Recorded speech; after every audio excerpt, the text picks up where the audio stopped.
Good morning, students. How are you? Hope all of you are fine.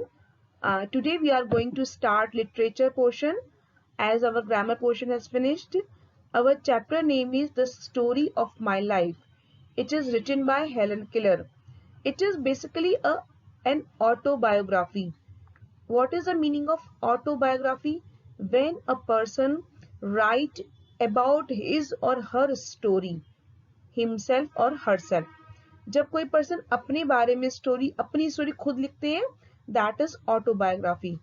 And one is biography when suppose I am writing about the Jawaharlal Nehru story, about Mahatma Gandhi story, that is biography. When a person write a story about others, that is biography. When a person write a story about himself or about herself, that is autobiography. Okay, now let us start.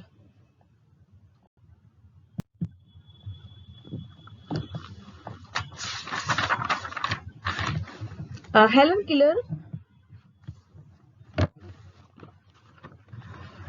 Helen Keller was an American author, educator, lecturer, and political activist.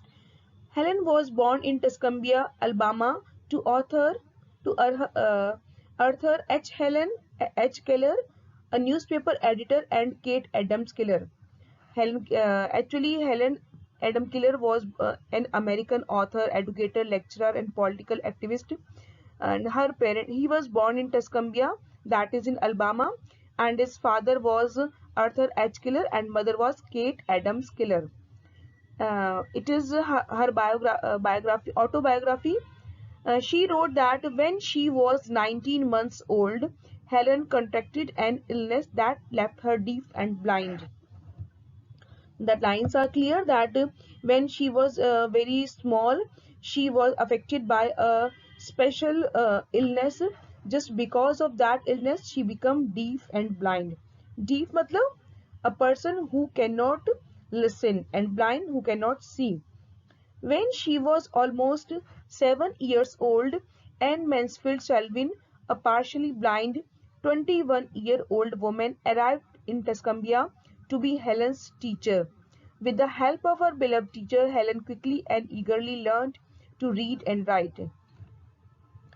When she was about 7 years old, her teacher, and her name was Anne Mansfield Shelvin, came to her into her life, and she taught her how to read and how to write. Okay, and with the help of her teacher, Helen quickly eagerly learned to read and write. And after attending high school at the Perkins School for the Blind in Boston, Massachusetts, Miss Solvin helped Helen enroll in Radcliffe College. Because of the help of her teacher, she could be able to take admission in a college, that is Radcliffe College. Helen graduated in 1904. उन्होंने अपनी 1904 में graduation पूरी करी and becoming the first deaf blind person to graduate from college. She was the only person who became graduate from college even after her illness, and her illness was she was blind and deaf. Helen was a woman of luminous intelligence, strong ambition, and great accomplishment who devoted her life helping others. She was very intelligent, and she was very ambitious person who want to touch the height of sky. She want to gain a post. She want to help others just even after her illness. She was awarded the Presidential Medal of Freedom by US President Lyndon B. Johnson in 1964. But I underline these lines. She was awarded the Presidential Medal of Freedom by US President Lyndon B. Johnson in 1964. And she wrote the story of my life. When she was in college, Helen Keller is one of the most powerful symbols of triumph over adversity that our era has produced. She is the most remarkable and you may say when intelligent person, powerful symbol of our era.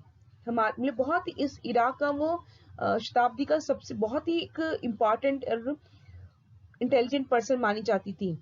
Winston Churchill, the prime minister of Great Britain, called her the greatest women of our age. Okay, he called her the greatest woman of our age. Now let us start the chapter. Listen very carefully. It was a short summary of the chapter.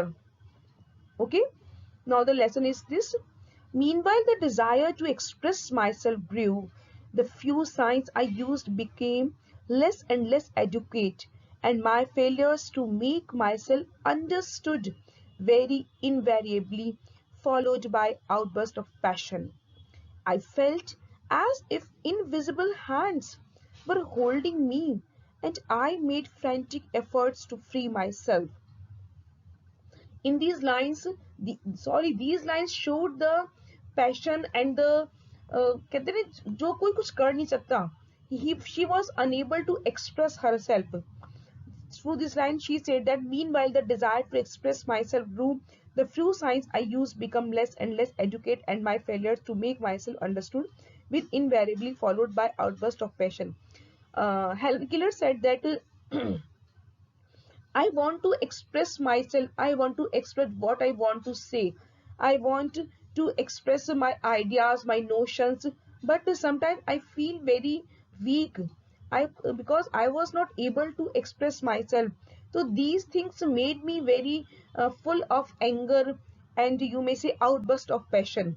अपनी इच्छाओं को I was not able to express. So I felt as I thought that someone has closed me. किसी ने मुझे अच्छे से जकड़ रखा है. Invisible hands were holding me. किसी ने मुझे invisible hands are holding me, and I made frantic effort. I tried myself to free myself from these the problems. See, I want to free from myself. I struggled. Not that struggling helped matter, but the spirit of resistance was strong within me. I want to become express myself. मैं चाहती थी कुछ बोलूं, कुछ देखूं, but it was not possible for me. I struggled, but not struggled for. मैं struggle कर रही थी, but अपने लिए struggle नहीं. But I want to show that I don't want to accept my situation. मैं अपनी situation को accept नहीं कर पा रही थी. I generally broke down in tears and physical exhaustion. And if my mother's happened to be near, I crept into her arms, too miserable even to remember the cause of the tempest. After a while, the need of some means of communication became so urgent that these outbursts occurred daily, sometimes hourly. I was so helpless that sometimes I start to weep. मैं रोने लगती थी, and just because of अपनी situation के ऊपर. If my mother, and sometimes my mother is there, she kept me in her lap. वो अपनी गोदी मुझे ले लेती थी, and she understand my situation, and sometimes I need some means of communication. I want to see my mother. I want to see uh, I want to say something, but I was not able. So that's why sometimes I weep too much and for hourly. मैं घंटों तक रोती रहती थी. I need some means of communication. मुझे कुछ चाहती थी so that I can express myself to my mother. My parents were deeply grieved and perplexed. We lived a long way from any school for the blind or the deaf, and it seemed unlikely that anyone would come to such an outburst of the way place in Tuscumbia to teach a child who was both deaf and blind. Indeed, my friends and relatives sometimes doubted whether I could be taught. My mother's only ray of hope came from Dickens' American Notes. She had read his account of Laura Bridgman and remembered vaguely that she was deaf and blind yet had been educated. But she also remembered with a hopeless pang that Dr. Howe, who had discovered the way to teach the deaf and blind, had been dead many years. His method had probably died with him, and if they had not, how was a little girl in a far off town in Alabama to receive the benefits of them. In this paragraph, the writer said, who is the writer? Yes, Helen Keller. She expressed her life that sometimes her parents were become very very perplexed, confused, and they were not able how to educate their girl, how it would be possible that someone would come in their town to teach a girl who is deaf and blind. Even sometimes their relative also thought that this girl would not be able to learn and write. But there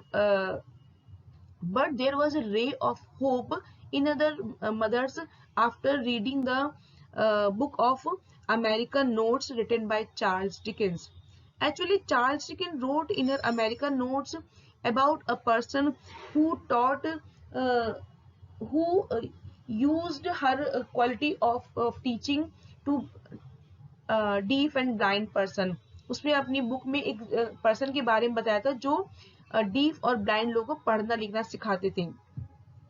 This was a ray of hope for her mother, but after that, this ray of hope become very dimmed after reading that Dr. Howe, who had discovered the technique of teaching deaf and blind person, is now no more.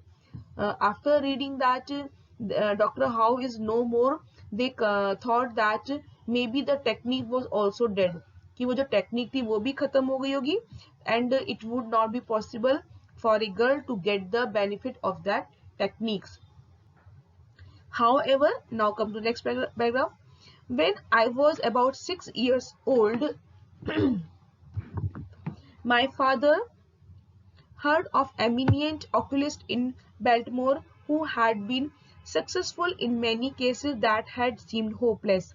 My parents at first determined to take me to Baltimore to see if anything could be done for my eyes. However, his parents was very optimistic, and when she was 6 years old, her father heard about an oculist who lived in Baltimore and who had solved those cases where there was no hope, जहाँ पे कोई hope भी नहीं थी, and he solved that cases. His father take her to that oculist and thought that maybe something could have been done for her eyes. Now next paragraph. The journey which I remembered well was very pleasant. Here she is expressing the journey when she is going to the Baltimore with her parents. The journey which I remembered well was very pleasant. I made friends with many people on the train. One lady gave me a box of shells. My father made holes in these so that I could string them, and for a long time they kept me happy and contented. The conductor too was kind. Often when he went his rounds, I clung to his coat tails where he collected and punched his tickets. His punch with which he let me play was a delightful toy. Curled up in a corner of the seat, I amused myself for hours making funny little holes in bits of cardboard. She wrote that my journey was very pleasant. I made so many friends in that train, and a lady, maybe she was sitting nearby her seat. She gave a box of shells, and her father made holes in that shells so that she would be busy in her game, and she sting those shells, and for many hours they made her happy and contented. And the conductor was also kind, and he gave her punch machine to her so that she would be busy, and she used that punch machine in making the holes of the in cardboard. उसने उस पंच machine से cardboard में whole करती रही and become very happy and contented for a long time. Now next page. Yes, my aunt made me a big doll out of towels, which was the most comical, shapeless thing. This improvised doll, with no nose, mouth, ears, or eyes, nothing that even the imagination of a child could convert into a face. Curiously enough, the absence of eyes struck me more than all the other defects put together. I pointed this out of everybody with provoking persistency, but no one seemed equal to the task of providing the doll with eyes. A bright idea, however, shot into my mind, and the problem was solved. I tumbled off the seat and stretched under it until I found my daughter aunt's cape, which was trimmed with large beads. I pulled two beads off and indicated to her that I wanted her to sew them on the doll. She raised my hand to her eyes in a questioning way, and I nodded energetically. The beads were sewed in the right place, and I could not contain my joy, but immediately I lost all interest in the doll. During the whole trip, I did not have one fit of temper. There were so many things to keep my mind and fingers busy.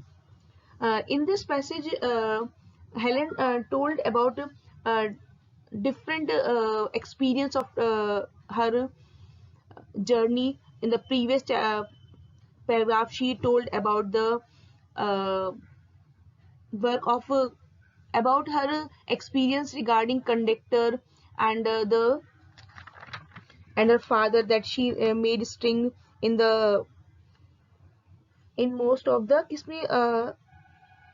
in the shells, and about the punch machine. And in this paragraph, she then and another very interesting experience. She told that her aunt made an improvised doll. Improvised, whatever the material is available there, she made a doll out of that material. She made an improvised doll for her, and that doll didn't have eyes, nose, and mouth, only two hands and legs, and the face was there. And you know that Helen Keller was very intelligent, and when she put her arm and on the that doll, she come to know that there are no eyes, no ears. She become very कहते हैं ना, बहुत परेशान हो गई वो उसको देखकर, and she pointed out that these body parts are not there, and she wanted that it should be there. And she tried to express that feeling to everybody, but nobody could understand what she want. Then an idea struck into her mind. She get off from her seat. Get off क्या मतलब कि गिर गई. She trembled off. Trembled, she वो seat से गिर गई because she has no eyes. But immediately she searched where her aunt is there, who gave her that doll, and she bring that doll to her and indicate her to and pull two beads from her sari or dress, and asked her or indicate her to put those beads on the face of that doll, that would indicate her that about her eyes.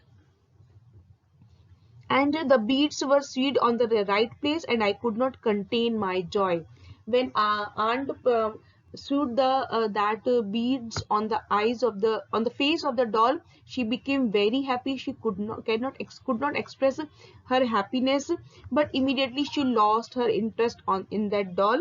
But during the whole trip, there was no feat of temper. Yes, in the very first paragraph, I told you that she became very anguish, and she could not control about herself, and she outburst of passion.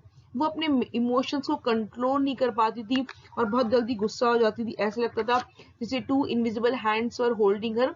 तो there was no fit of temper, and but she was totally busy during that journey, and her hands were busy. Fingers, जैसे ये suppose कर सकते हैं, maybe she was trying to touch the seats of train, she was trying to touch the windows and the portion of the chain. जो भी चीजें वो touch करने को कि वो लर्न करने की कोशिश करती है, what is this and what is this. ठीक है. Now come to the next paragraph. When we arrived in Baltimore, Dr. Chisler received us kindly, but he could not do nothing. He said, however, that I could be educated, and advised my father to consult Dr. Alexander Graham Bell of Washington, who would be able to give him information about schools and teachers of deaf or blind children. Acting on the doctor's advice, we went immediately to Washington to see Dr. Bell. My father, with a sad heart and many misgivings, and I, wholly unconscious of his anguish, finding pleasure in the excitement of moving from place to place. Now they both father and that Helen Keller went to Baltimore and met Dr. Chelsham, and he treated them very kindly, but informed that he cannot do anything. But he informed that there is a Dr. Alexander Graham Bell who can help him and who can give them information about the teacher, who can uh, about the person who helped them about the sorry beta. He advised him about a doctor whose name is Dr. Alexander Graham Bell, and he also, Dr. Chisholm, informed that Dr. Bell can give them information about the person who teach deaf and blind person. His father became very sad. क्यों sad हुए? Because इतनी दूर से वो यहाँ पर आए in the hope that he would give some help. Now he said he is sending them to another person. वहाँ पर जाओ. And so he became very anguished, and his heart was full of sadness. But as a child, uh, Helen Keller became very happy. She was not aware about the anguishness, about the anger of her father, and she was very happy because she is moving from one place to another. And a child as I was, I at once felt the tenderness and sympathy which endeared Dr. Bell to so many hearts, as his wonderful achievements enlisted their admiration. He held me on his knee while I examined his watch, and he made it strike for me. He understood my signs, and I knew it and loved him at once. But I did not dream that interview would be the door through which I should pass from darkness to light, from isolation to friendship, companionship, knowledge, love. When she met Dr. Graham Bell, she became very happy because he was very famous for his achievement. He examined her, and while he was examining her eyes and mouth, whatever, she was touching his wristwatch, and she made give her watch to her, and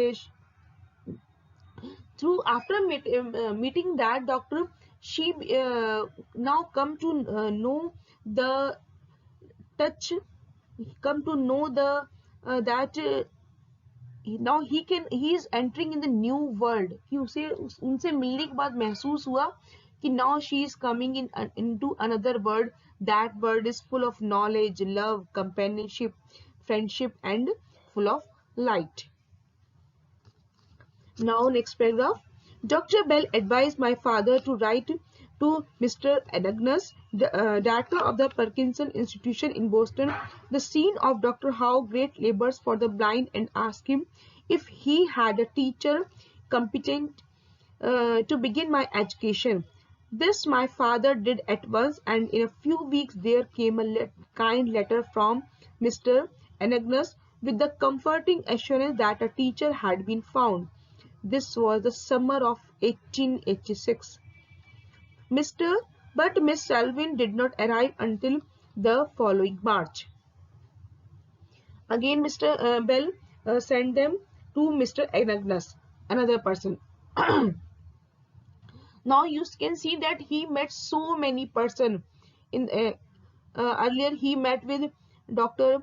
Chelsham, then he met Dr. Graham Bell. Now he met Mr. Anagnos, who is the director of Parkinson Institute in Boston, and the scene of the Dr. Howe, and then he told him about how Dr. Howe told them to teach blind and deaf person. ये वही institute है जहाँ पे doctor how काम करते थे. बताया था पिछले पेज में मैंने कि उसने American notes written by doctor Charles के उसमें पढ़ा था about Dr. Howe.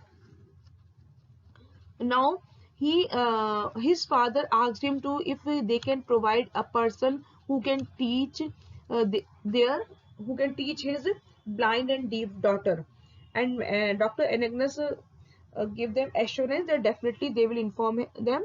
And after a few weeks, a letter came from the Anagnos with comforting assurance that there is a person who is ready to teach them, and that was the 1886. That was in the year of 1886.